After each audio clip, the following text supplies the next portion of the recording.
Well, welcome back.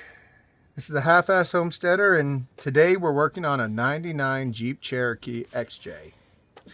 So, I'm having an issue with stumbling and when you put it in drive when she's cold, and then she also stumbles when you put her in reverse when she's cold. So, unless you let her warm all the way up, she stumbles. So, we're going to go ahead. It's that time of year, it's spring. I'm doing a tune-up on her. And today's video is going to consist of us doing spark plugs, spark plug wires, distributor cap, and yeah, that's going to be about it. And then we're going to turn her on and see how she runs. So stay tuned. Okay, so first thing you want to do is you want to make sure that you're going to line your wires up. See, I'm on the very rear spark plug and spark plug wire. So let's see where it goes. It comes through and it connects down in here. You see where my finger's pointing to? So you want to make sure you keep everything in running order, otherwise it will misfire. As you can see, these spark plugs are pretty gunked up.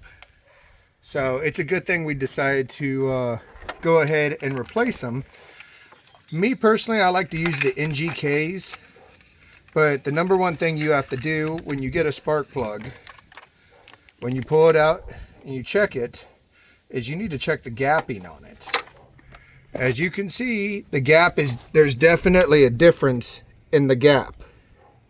So I like to keep a gapper on my keys. Makes life a lot easier when we're checking this.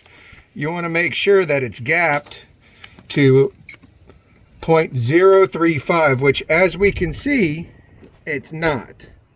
So I'm going to go ahead and I'm going to get it gapped and I'll be right back. So what you want to do is you want to make sure it's gapped correctly so it can nice and easy slide in. Like you notice that it slid right in 0.35. So that one's gapped correctly.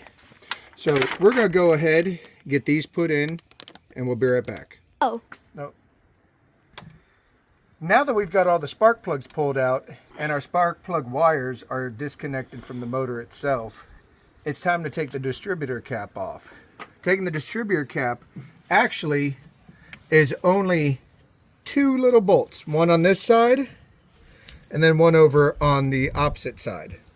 And then it pops right on off. So I'm going to grab a screwdriver and we're going to get this done. Oh. I got my trusty Husky right here. Trusty Husky, say that 10 times fast. And we're going to just like this and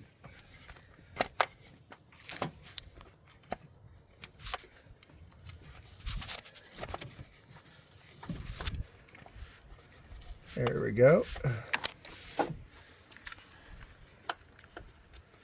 You know, changing your spark plugs, your wires, and your distributor cap might seem like a daunting task, but really, in essence, as long as you have a guide or something that can kind of keep you in line with it, it takes about 20-30 minutes. It's not that hard to do.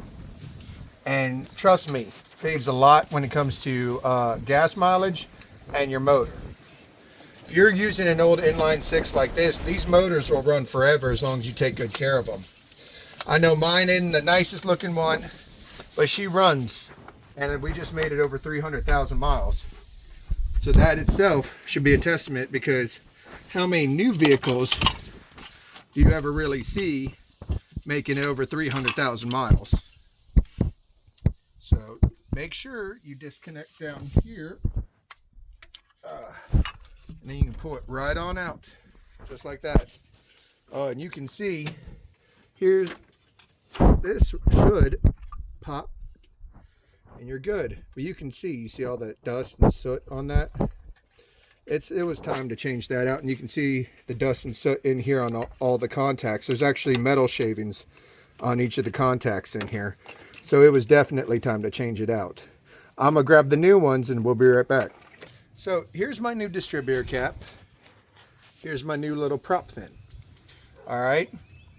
This, if you look at the inside of it, I don't know if you can see it clearly or not, but inside of it there's a groove. You look down here, that has a groove. You try to match up the groove and it just slides right on up, just like that. Now, your distributor cap, this particular model has a number 1 on it to show you where the number 1 cylinder is going to fire from. So you want to make sure that's lined up correctly as well.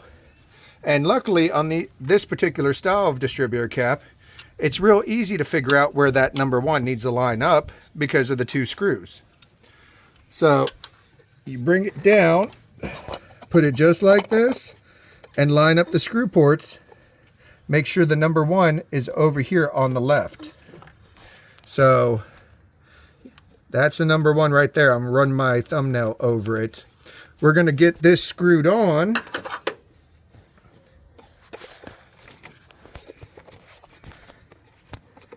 And then the distributor cap and the ignition point for the distributor cap, aka that little fin, have been changed.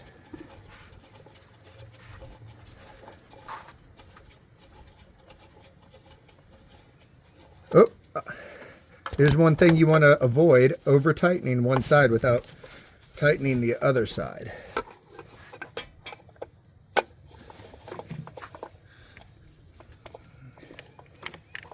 So let's see if I loosened it enough.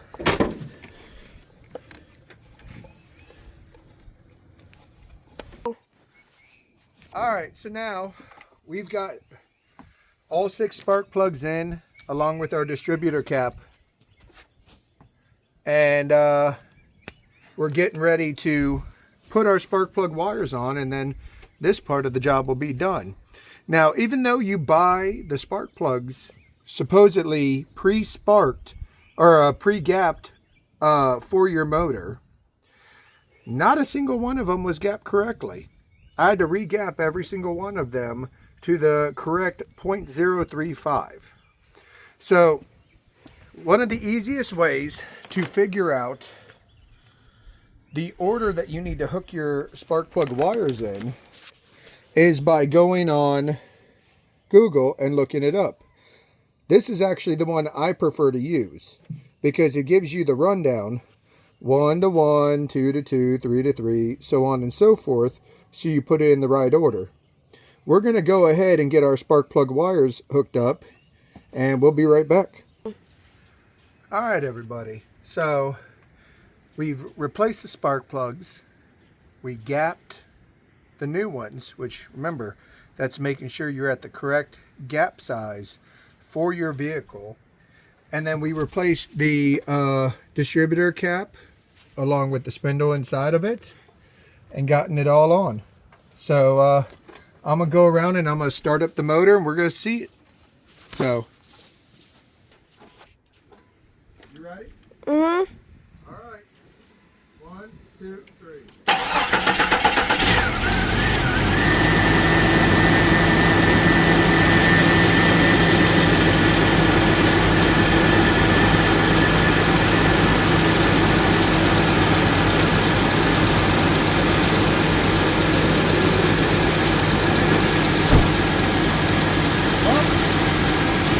I can already tell she's not misfiring anymore because she used to run and then do misfire lightly.